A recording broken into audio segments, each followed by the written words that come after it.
What's happening, people? Welcome to another episode of The Take On with me, Flex, Danny Murphy and Anton Ferdinand. And with Christmas just around the corner, NordVPN will help you stay connected, not only with all the football games, because we know that's what you really want, but the Christmas films as well. You can access them any place, anytime, doesn't matter where you are. And with Black Friday around the corner, online shopping is in full swing. NordVPN ensures your card details and personal data are protected while you shop for those killer deals. By the way, Murph, do you know NordVPN costs the same as a cup of coffee each month? Exactly, that's what we're saying, Anton. It's not that much money. It's the same as a cup of coffee. And with NordVPN, you can purchase streaming services from any other region at a fraction of the price. So, Take On fans, to grab our huge discount off your NordVPN plan, head over to nordvpn.com/the Take On or click the link in the description.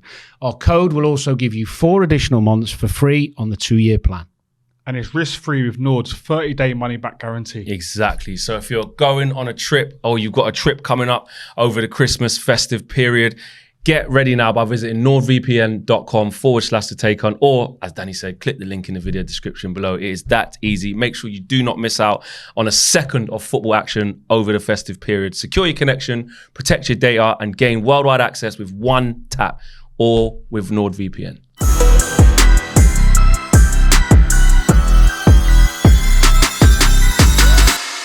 It's been an action-packed week in the international break. So many things going on. Of course, some people get a little bit down in national football. They do. They prefer club football. They see international breaks as pointless or can't be bothered. And I know these were qualifiers, but... You've been buzzing then, haven't you? You've had a breather from Man United. No, well, mate, I won my last game going into it. I want to build momentum, thank you. Okay. Yeah, did you win your last game going into it? Yeah, they did. They did? Yeah. Beat Forest. Did you win as well?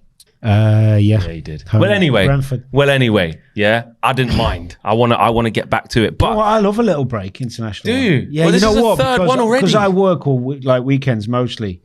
Okay. Having a weekend where you don't have to watch the games, True, just means you free up time to do at least a little bit with the family. Because normally, no, I can't do that. Games on at 4, games on at 12. I do agree with that. That's true. And the travelling as well. But just from a football fan, I want my team to keep playing. I want to see if we can turn this corner. I just need games to come so we can get points, etc., etc. But what has happened at club level since then? Everton deducted 10 points. I think it's the most significant deduction in a long time, if not in Premier League history anyway. What was your thoughts on that, Anton? And there's City as well. They've got 115 charges as well. Like Chelsea got to answer to some stuff. What do you think? How's this going to play out? I think they've set a precedent now with 10 points in terms of being points deducted. I think when you look at the charges that Man City have got, Chelsea have got stuff to answer to. The starting point really is 10 points now when we're looking at it. But what people ain't looking at is the fact that Everton have been deducted 10 points, but they're still one spot above bottom of the league. And if they win against Man United on the weekend, they're out of the relegation. Which is a great chance. So let's have it right. No, just astray for no reason. I'm sitting there listening to my mate Anton. Sorry, go on, crack on. So if we're being honest, although, 10 points deducted, we're looking at going, that's a bit steep. If you're an Everton fan and you're looking where you are and the points have been taken away from you already and you still got a good chance of staying up, happy days. And I think, like I said, like Murph said, it could be a possibility that they do beat Man United on the weekend and they're out of the relegation battle. But away from like, okay, fair enough. Everton might not go down because of this, because they've got enough to stay in the league, and Dyche, all the football inside. That's the biggest. That's the biggest fear. That's the biggest problem. Yeah, they'll be all right. No, they'll be all right. But Everton fans will, and quite rightly so, Danny, be saying, all right, well, like they've said in their statement, there's other clubs that are up for a lot of breaches. Don't just come for the small clubs. Don't let City or Chelsea or whoever it might be. It could be Man United, it could be Liverpool, whoever. Don't let them get away with it. The question, first and foremost, though, is it disproportionate? Because they were, by the calculations used by the independent 3 guys who were on it, they're talking about the figures came out, didn't they, of 20 million over where they should be. I mean, that's a little bit subjective for various reasons, but if 10 points, if 20 million wrong is worth 10 points, we are at a very high bar. Yeah. So we'll see how the appeal goes. But let's say that stays. I agree with Anton. If there's ever a season to get a 10-point deduction, it's this one with the teams down there. Yeah. But I do feel for Everton. I do think it's harsh, and I do think it is now setting a precedent for obvious reasons, because they're talking about the independent regulator trying to show that we've got our house in order, i.e. the Premier League and it's like, right, we can deal with our own problems. We are ruthless. We can do this. So Everton have been, I think, a little bit set an example of. Sorry, Murph. The problem is, as we know football, especially with England, with the FA and the governing bodies within England, there's so much disparity between different things in football in England that it wouldn't surprise me if City get 5 points. It wouldn't surprise me. I don't think that can happen now. But it wouldn't surprise me. You say that, but it wouldn't surprise me. Like, we see people get, when we talk about discrimination, one player gets 8 games, one player gets 4 games, but it's the same. It's discrimination, and it don't mean that one's harsher than the other, or one's worse than the other. Discrimination is discrimination. There should be a set standard, and that's what it is. Yeah. With this, it wouldn't surprise me if City got 5 points, 5-point deduction. It actually wouldn't surprise me, because we're so inconsistent in this country. Yeah, I think what they're trying to do is set this bar now about financial fair play. I think City and Chelsea are in a bit of trouble if they get... What do you think will happen? Well, they're very complicated charges, and some of them are just repeated. Exactly. So, and the Chelsea thing's even different, because Chelsea saw it themselves and handed it in themselves, and there'll be some leeway. Lenience is a better word because of that. But ultimately, if there's wrongdoing, and we just said Everton's 20 million, 10 points, you're looking at a similar amount more. It's got to be more. So, is there a relegation on the cards for Man City? And how does that skew the whole landscape of football? But just going back to the original point, I think it's worth talking about is the independent board, if you like, of 3 people is commissioned by somebody, whether it's commissioned in conjunction with Everton and the Premier League, and they choose the appropriate people. But I don't know if you're aware, as one of the people on the board used to be the finance director at West Ham. Now, to me, that doesn't seem right. I'm not suggesting the guy's crooked in any way, but it seems that you are a little bit. No, well, I'm just suggesting. You think he could be compromising? Yeah. I just think there's a conflict of interest in that. Would it be okay if he was a former finance director of Burnley? And I know West Ham aren't in a relegation battle right now, but you get my point. Yeah, no. He's been involved at a football club, so there'll be Evertonians going, well, hold on. We don't know who else is involved. How do we get the transparency of who's on the board and who's commissioned? And we don't know that yet. We know who's on it. The names are out. And they're, I'm sure they're very respectable guys, but there has to be some, and then there is now another caveat to this, is that, and this is where it gets really complicated, so I'll try and keep it simple, because I've just been talking about this on another show. The independent board, the independent guys on the committee have given a 28-day window for any other clubs impacted by Everton's wrongdoings to make a claim. Wow. So you've got, I think there's 5 or 6 clubs implicated. Burnley was one of them, because one of the years Everton's wrongdoing was Burnley got relegated. And how do you work out how much who's going to pay that? Everton. Yeah. You put Everton out of business. If you get 4 or 5 clubs going, well, we didn't get promoted because blah blah, someone else went up, and they should have be like a parachute payment. They'd have to get the equivalent of a parachute payment. So all of a sudden you've got this. I mean, the likelihood is that type of claim is probably gonna go away or not happen, because the whole, how many clubs could say they've been implicated by? That's similar to Sheffield United with West Ham, with the Tevez and Mascherano. Exactly. Very, very similar. Yeah. So and there wasn't much. There was a small out of court settlement, wasn't there? And maybe that's what the clubs are after. But there's all these knock-on effects to this judgment, and I'm disappointed in the fact that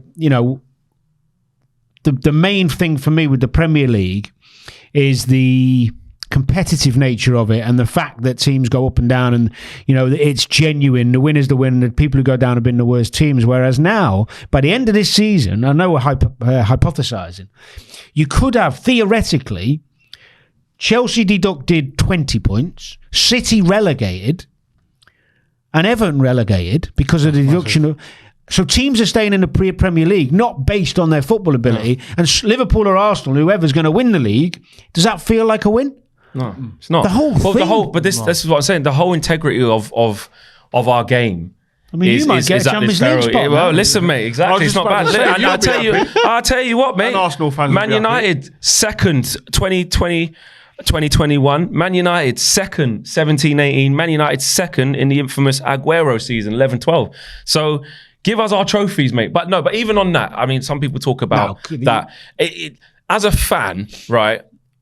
The games have been played. Anything. If somebody put an asterisk on Wikipedia now to say that Man United were actually league champions in 17-18, I'll be honest, it means nothing to me. No. It will mean nothing to the players that don't play for Man United anymore, and it would mean nothing to these players. You probably wouldn't even put it in a museum and say that happened. But my thing is that the Premier League have set, like you said, a serious precedent here, which if it isn't followed, they will undermine their It's not the Premier League. Oh, sorry. Because they don't even want... The Premier League have had to give it to an independent. Well, I don't know who's chosen the independent commission or whatever you call it. So that needs some clarity, I think. But will the Premier League want their biggest earners, their biggest clubs? Obviously, I'm not suggesting that it'll be foul play, but the look of the Premier League of a product then, and this is why I think in football there's obviously so much corruption as there is in many other industries, right? But you're naive to think there isn't. Yeah. This is why I severely question how Manchester City will get dealt with and Chelsea will get it, because these are the clubs at the top end of the Premier League, the ones that bring in the most money. They are the main attraction, part of the main attraction. And that's not to crap on the small clubs, by the way, but I genuinely fear that there will be a difference in treatment because it's little old Everton versus Manchester City with all the amazing lawyers they got, the setup that they got to make things go away. They did it with UEFA.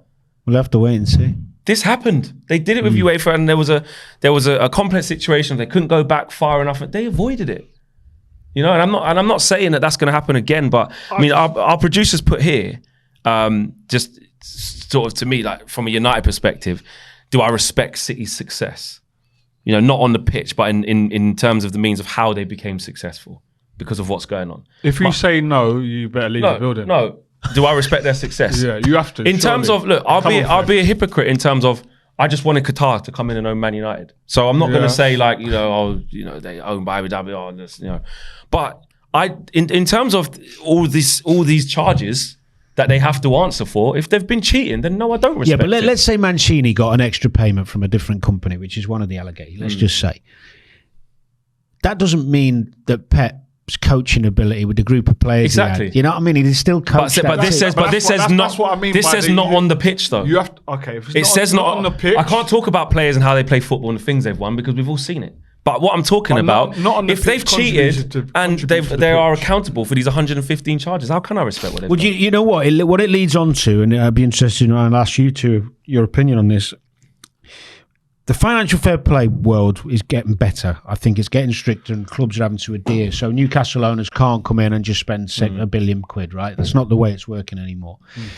But the recent other rule change, the one that wasn't voted through, was the clubs voting for the fact, that clubs are still allowed to loan players from clubs owned by the the same owner. And I was wondering if you agree or disagree with that and why. But the pushback of they didn't cancel it. They again, from a Man United perspective, I saw that football perspective. Yeah. Should you be able that's to? That's the key. It's football. If you're owned by other clubs, should you be able to? I would say no. You couldn't loan another player. I don't think you should be able to. Okay. Only because I get it's not the same for everyone in general because people got different budgets and the size of the football clubs. But for me, I would like the things we can control, like something like this. I think you need to help keep it as level playing field as you can. Burnley, who might be struggling for players, I know they might have an affiliation with Anderlecht because of a company, whatever, that's a relationship. But actually, they're only owned by, say, one set of people, so they don't have the luxury or the privy to be able to go and say to Atalanta in Italy, give us a few strikers, struggling a little bit. I know Watford have it with Udinese. So you're against it? If I was choosing, I would say let's keep this. Yeah, I say let's. What about you, Anton? I think the fact that as an owner,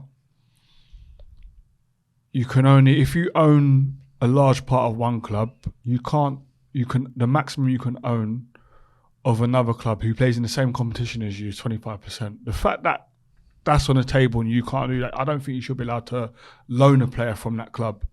You know, there's too much grey areas in that, I think, for me, for someone who owns a football club to just go, okay, we'll send him there, we'll buy him for that club, put him there, but then he'll come on loan to here. There's too many grey areas for that, I think. That's why, for me, it's unfair. But the fact that the precedent's already been set in terms of ownership, that you're only allowed to own 20 or 25%. Well, no, but you're talking about within the same country, in the same league. Yeah, if it's a different country. No, that's in different countries. Well, no, because the PIF own Newcastle and they own God knows how many teams in Saudi. They own all of them. No, of course. So if PIF, for example, Newcastle's a great example. If the argument started, or that's but in Europe. In Europe, yeah. But the Saudi thing has caused this new problem. Yeah. So if Neves or Benzema or whoever wants to come Newcastle, PIF own the club. Yeah. So they're going to get first dibs on him, and actually Newcastle don't have to pay the wage because the same company's paying their wages. I think it's really dangerous. I think it's a really. Well, let me give you an example to try and simplify, because I think it's and I've been going through this a lot, talking about it, so it's become easier to understand. So there's two aspects: there's a loan market, and then there's the transfer market. Mm-hmm. So let's deal with the loan market. If we stop that, you would stop what we just talked about, yeah? But you'd still have a problem with financial fair play, as you know, because what would happen is, if, for example, Newcastle wanted to sell Matt Targett to balance the books to Saudi for 50 million, he hasn't played in 2 seasons, they can sell him to 50 million because they're paying themselves. See, back to the square one. But Newcastle's balance book has made 50 million profit, which then allows them to go and spend that 50 million on someone else. Yeah. So that's a secondary problem. Has to be both. Someone gave a great example the other day and said, right, so what we're actually saying at the moment, with the Saudi league opening the way it has and PIF doing this ownership thing, and other companies doing it as well, it's not just them, a dig at them and Newcastle, because this could happen anywhere. Bruno could be sold to Saudi, Bruno Guimaraes, for 100 mil. He's off. So what would that be? Say what they paid for him. Say that's a 60 million profit on their balance book. Yeah. Then it could be loaned back. For free. Yeah. But obviously it's not, because all the money, this can't be right. All they're doing, because it's like having a bank accounts, and shifting your money around the different bank accounts. It's all still yours. Do you know what I mean? But one bank account needs a bit more than the other. What's being established is football is such a massive business. Now the business is overtaking the football side of things. That's what's happening. I think if ever there's a loophole to be taken, people will take the loophole. But again, I think there's so much inconsistency within football, within the authorities of football, that it wouldn't surprise me. Yeah, and let's have it right. If Man United were doing like you just said, you just wanted the Qataris to come in and own a football club because you know they got deep pockets. Yeah, and it's allowed now. Exactly. I'm looking at PSG. I'm looking at City. I'm looking at Newcastle. It's allowed. If your club gets that, you'll welcome it. Yeah. The logic is that it's wrong for football for the reasons we just gave, and it's an extreme example. But one of the problems you've got, that even if everybody agreed this is wrong and it needs to be stopped, then there's a legal argument to freedom of trade and all those different issues. It's really complicated, and I don't really understand. The fact is that the way it's going is the big clubs are going to benefit more. Now, I don't necessarily think the loan issue is that big from a footballing perspective. It is from the financial, because it leads to the transfers, the loans. It's a way to get around FFP. But I don't know whether you agree or disagree. The football aspect, you can go out and loan. Give me a team, right, and go and tell me a player they can loan that's going to affect the Premier League. Give me a loan that's happened in January that's really affected the impact of the Premier League. Because Neves is an exact. Neves midfielder from Wolves. He's all right. I like him, steady. Not world beater. But if he goes into Newcastle's side, I don't think he elevates them to surpass. Just keeps them ticking along. Yeah. You know, Benzema coming in, he's 37, isn't he? Yeah. All right, you stick him up front for Arsenal. Is he going to win him the league when he's been playing in Saudi for 3 months? But you know what I'm saying? Yeah, is it actually, from a footballing point of view, that big a deal anyway? No. But I feel like if we start minimising, I think it's bigger than football. It is, but it's still wrong. But the point I'm making, the narrative around this story at the minute is, it's unfair on the football, but it's nothing to do with the football. No, it's unfair on the finance. It's bigger than football, because you got to think as well, these big money moves and that, the amount of money it's bringing into the economy and stuff. Obviously, we're in and it's off topic a little bit, but we're in a situation where there's a massive crisis coming. You know, this is bigger than football. If these things can help the economy, are they going to get shut down? No, they're not. Not even just help the economy, Anton. They're going to help people's back pockets, personal gain. Which is what seems to be that's part of the economy of the wider picture. Do you know what I mean? Like you look at stuff and I've got that off the basis of looking into stuff in Saudi and stuff like and things over there. The GDP over there, based on what they're doing in sports, has gone up like 1-2%. That's massive for them as a country. If stuff happening here and benefiting our country socially and financially, are they going to turn it down? Right now, we can't afford to turn that down. And I don't want to mix politics with football, but this is bigger than football, which is why it's so complex. You know, and well, it is. It's the freedom of business, isn't it? Of course, it's and there's one country that's thriving doing it, and there's one that isn't, and they're not dealing with it properly. You know, and I think if we're going to deal with it, we deal with it properly. If we're not, then it's a free for all. But it has to be one. It can't be in the middle. Right now, we're in the middle. So there's no clear pathway of what we're doing. Do you know what? I think a lot of football fans out there, hopefully watching, and people just who love football, take the politics away in the FFP for a minute. And I know people are interested in that, but the reality is, the good thing about this rule, and even though we think it should have gone the other way, or the vote, is that we could possibly in January see some of the best players coming in, or good players. Used to be the best, but maybe we might. It's going to be weird. Imagine Benzema comes. Well, West Ham need a forward. Pardon? He's not going West Ham. Imagine Benzema goes to Arsenal and they do go and win the league. Yeah. Do you know what I mean? Let's not get twisted. He is good enough in that Arsenal team to give chances to get some goals. In terms of just football, yeah, it's a good thing. It could be unbelievable for the Premier League. Mane could come back. It could be unbelievable. Would you have Mane back on left wing, fill in a little bit? Don't need him now. Yeah, no, but it could be brilliant for the Premier League as a person watching football.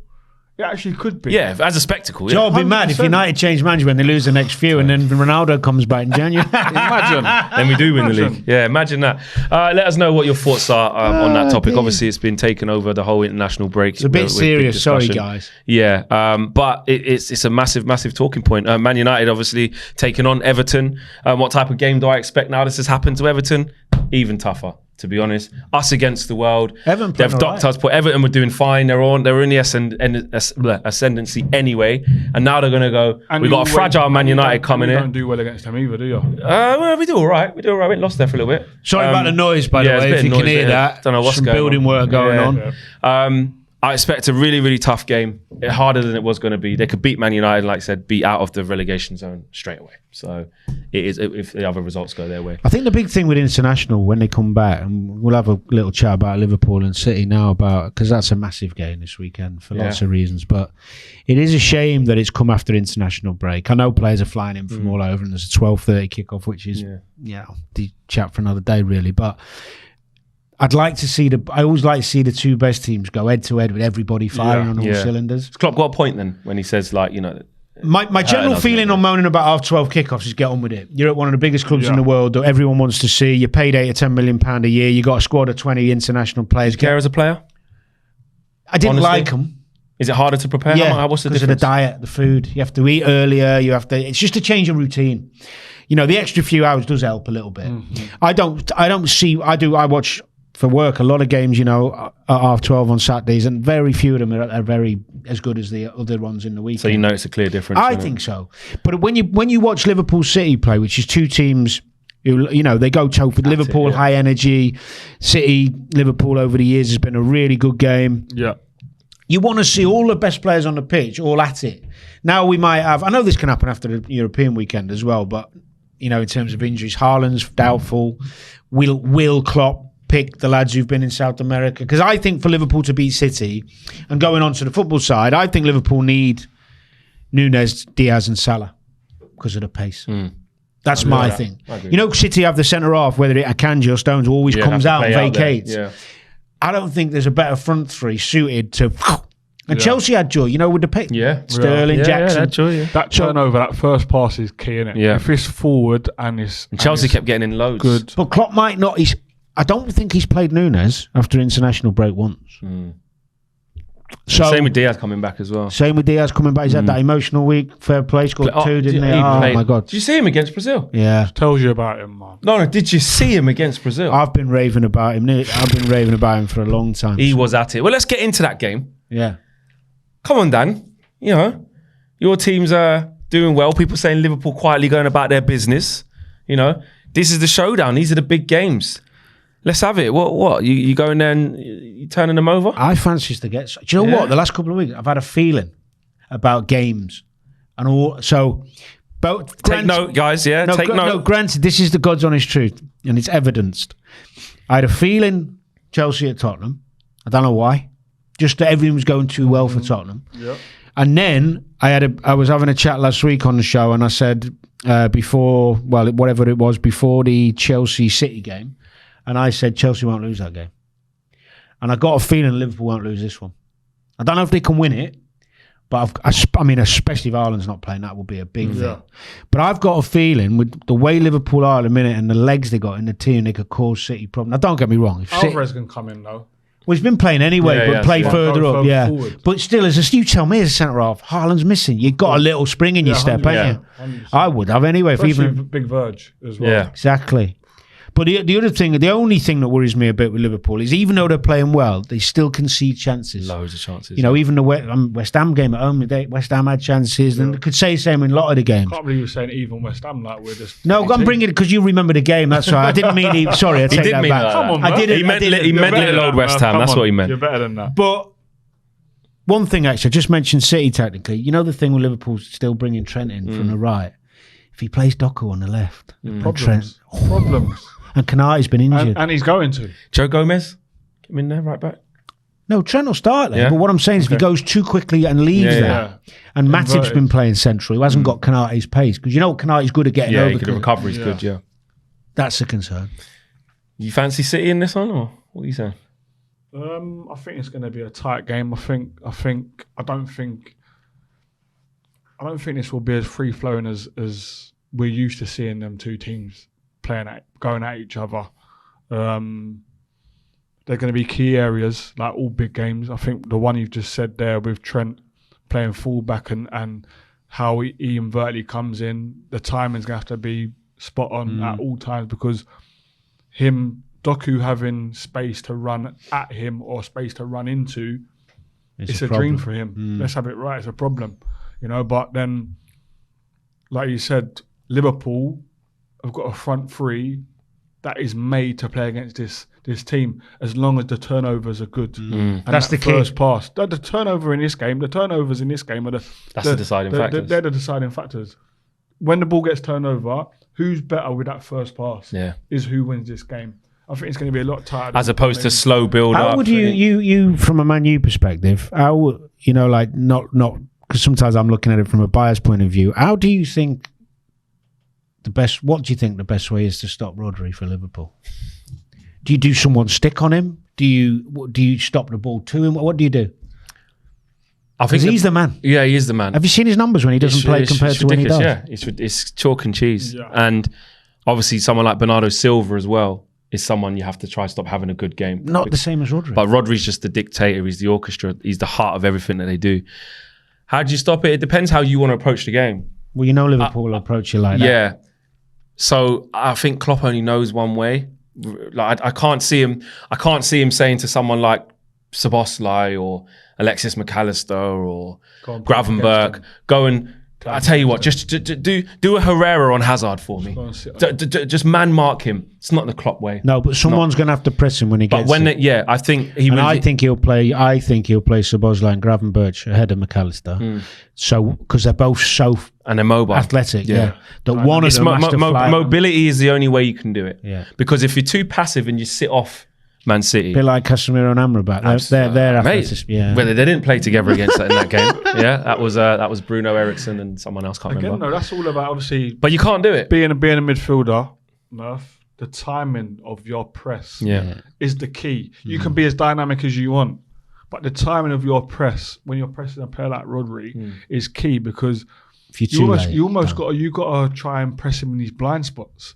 Do you know what I mean? And does he have any? He hasn't got any. And Do that's you know what I mean? So it's like the timing has to be perfect because they've got so many players that are competent on the ball. You know, the way that you move a ball to move the picture. It's like you just pop it off to Stones or to Akanji. That was your nickname, Flex, when you were single, wasn't it? Rodri. No, Right? just pop it off there. Right, No, no blind not me. spots. No blind spots, mate. No. That Rodri's Pop it off everywhere. that's out of my league. That's out of my league, mate. Way out of my league, definitely. You were single But once, weren't City, probably back in the day. you? Yeah. Thank God for that. I will say this. Yeah, just once. Only one time in my whole life. I will say though, I do fear that Liverpool, like you said, they concede so many chances. They do. There's a lot of gaps in their play, even against average opposition. Even when I saw them play against Brentford. Yeah, that's true. You got Tony getting in, Wissa getting in. Alvarez being Tony, sorry, playing, Mbeumo. Alvarez being higher up the pitch. I think he's like, although listen, I think he's dropped off a little bit recently. I don't think he's been that great recently. he hasn't I know played. what you mean. Do you know what I mean? I think there's a lot of he hype. ain't played Everyone's saying, up the pitch, Alvarez, he's though. been all right. But he ain't played up the pitch. I think if Haaland's not fit, he plays up the pitch, and he gets the chances that Haaland's. Yeah, maybe. I see your point. I Yeah. think he's a bit more cleaner. Yeah. You know, and that's not obviously not dismissing Haaland. I think his numbers speak for themselves, but like he just looks a little bit cleaner Yeah. on with the I think finishes. Haaland not playing is just a massive. Yeah, I think factor. we don't know that yet, do we? No. Or is He's he just definitely out? no. If he doesn't, You see though, the picture with him in his ankle, and he didn't play the second game, so Yeah. he's obviously got a problem with it. Yeah. But with ankles, it can be a few days, it can be a few weeks, can't it? Yeah. So fingers crossed he's injured. Prediction. Give me a prediction for that game. Go on. Dixon a 2-2. I think I'm gonna go. Yeah. I'm Score the draw. same. Come on, Danny. 2-2. I'm not going Come bold on. with a win. Not Man City. Come on. I'll go 2-2. I'm Spoke going to Dixon the other day. Actually. Did ya? Yeah, good lad. Great. I'm going to go Man City 2, Liverpool 1. I think City will nick it. Hold on a minute. Question. Who do you dislike more? Liverpool. Obvious. Not even a Always. question.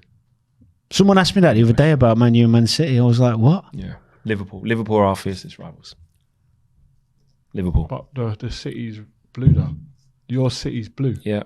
But the two most successful English teams are Man United and Liverpool. And that Yeah, hatred they of the are. Northwest goes so deep rooted than a new city that have to catch up titles to each of Liverpool and Man City by Liverpool, Man United by many titles to even be in the same breath. Okay. So yeah, Liverpool absolutely all day.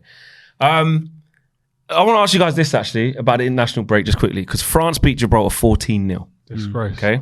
It's a disgrace, isn't it? Right. So they beat them 14-0. I saw one of the goals Mbappe scored. He loved the keeper around. He's running like, come on. But look, it's a spectacle. If you went to see your team play and they scored 14 goals, great. What good is that for football? And is it just that just has to happen because of the qualification, or should international football change so that that sort of situation can be avoided? I don't think it can. I think it's an inevitability with the broadening of the game worldwide and trying to get more countries and more nations and continents stronger and better. To exclude them completely is going to stump development. So you're going to get these occasional hammerings. I mean, Gibraltar are the bottom of the barrel in terms of level. They're new, aren't they? They're new. I think if you think back even 20, 30 years, a lot of games were heavy defeats at international level. Yeah. The level now is closing apart from the top teams. A lot of these teams who you don't know much about, North Macedonia. I was just about to say England should be winning at 8-0. Yeah, but when they beat it, Italy to knock them out. What was it? World Cup qualifying. Yeah, World Cup, yeah. These type of nations, Didn't happen before, but they did only get better by playing. So I think these exceptional results aren't great. Nobody wants to watch that. Who's interested? But I think it's inevitable. I think just touched on England there, and I think it's important that we touch on them. With obviously everyone complaining that they didn't win the game and didn't win it like the way France beat Malta. Is it who they played? Gibraltar. Sorry. So Gareth Southgate coming out and saying that we controlled the game and stuff like that. That for me is a problem. You know, we controlled the game, but we didn't. Do you know what, mate? I don't. I just think being in those squads I've been in, it's like players They're hard switch. games. switch I get that. They're trying to stay fit for the weekend, and Listen, I get all that. pitch wasn't great. I get all that. Yeah. But to come out and say, yeah, we controlled the game. Is that really good? We want to... No, be honest. He can be honest. Exactly. He's got success. He can say, look, I don't think the lads were at it. Exactly. I agree with you. He said before the game, I know what I've been in these situations as an England player when these games where you're just trying to keep ticking over. He did allude to He's the not fact that he knew the game He's probably might go protecting that. him a bit. But he is, yeah. But like, we're going into a tournament in the summer, which if we don't win, he's in trouble. Let's have it right. If we don't win it, he's in trouble. You know, and I think, again, you're playing against Macedonia. Do you need to play Harry Maguire? You don't need to play these players. I think you play all the lads you want. You give them an opportunity to show me why I should be in. Yeah, the whole team should be exactly. changed. And my take on this, and the reason why I mentioned Maguire is we played awful as well. we controlled the ball, and we looked negative, is what people were saying. But we controlled the ball. It was too safe. That's That's what I mean. That's personnel. Our personnel, the players that we pick tell you, and the formation that we play tells you we're an attacking team, right? However, if the personnel don't fit that formation, like I think for us to win the Euros, we have to play with two centre-backs that can play at the halfway line. That are comfortable going one. He would never do that. But this is for me. Yeah. That is the problem. That's why we controlled the game, we controlled the ball, but with no penetration. We're controlling the ball on our 18-yard box. We're in control of the ball. No, there was no urgency as well. No urgency, but what I'm saying is, if we got two defenders, centre-backs, who can play at the halfway line, who like to go and play there, who know that they can play passes like a midfielder, so to speak, to give the likes of Saka. Who would you, finally, who would you, let's pick our two, who's your two if everyone's fit? Stones has to play. 100%. For me, has to play. I like Mark Gay. I like. What about you, Flex? I like Mark Gay. I do. Stone's obviously the shoe-in. I think Levi Cole was not there yet. Is the problem. That's a big issue because if I really like him. I really like him. But it's too early. We can't just say because he looks good and he's not ready yet. Stones and Gay for me. Gay's combative. He's strong. I think he's ahead of Tomori in that. And he can pass. Yeah. He'll be gone from Palace. He's proper, mate. I just think for us right now, think for us, Saka must leave Arsenal, come to England and think, I'm getting the ball at the halfway line. I'm used to getting the ball in the final third where I feel dangerous. Now he's getting it at the halfway line. He's got half a pitch to get up. Before he even starts feeling dangerous. I think for us to go and win a major competition, we need to play with two centre-backs that can play at the halfway line, in my opinion. I agree. When we went 1-0 up against Italy in the final, if we had two centre-backs who could play at the halfway line, we go and take that game. We win it. Not assertive, and that's been the problem. There you go. International break is over. Danny has predicted that Liverpool will brush aside Man City and go top of the table. No, he didn't. There are some other tasty games. Actually, really, really quickly. Spurs Villa. Give me a prediction. Tight game, that. Villa not so great on the Villa way. winning that. Spurs have still got injury problems. Draw. I think Villa winning that. And I think Chelsea will win at Newcastle because of Newcastle's injuries. I think Villa win. Yeah. And I think Chelsea, Newcastle. At Newcastle. I think Chelsea. You know, I think Chelsea are turning the corner now. I think you're starting to see more of a Poch type team. You know, I think they're turning the corner. And against the better teams, they give it a good go. I'll go with that. Let us know what your predictions are, and let us know how to fix football, whether it's through FFP and all of the financial irregularities, or whether it's with the international scene. Should things change? See you same time, same place next week. Peace.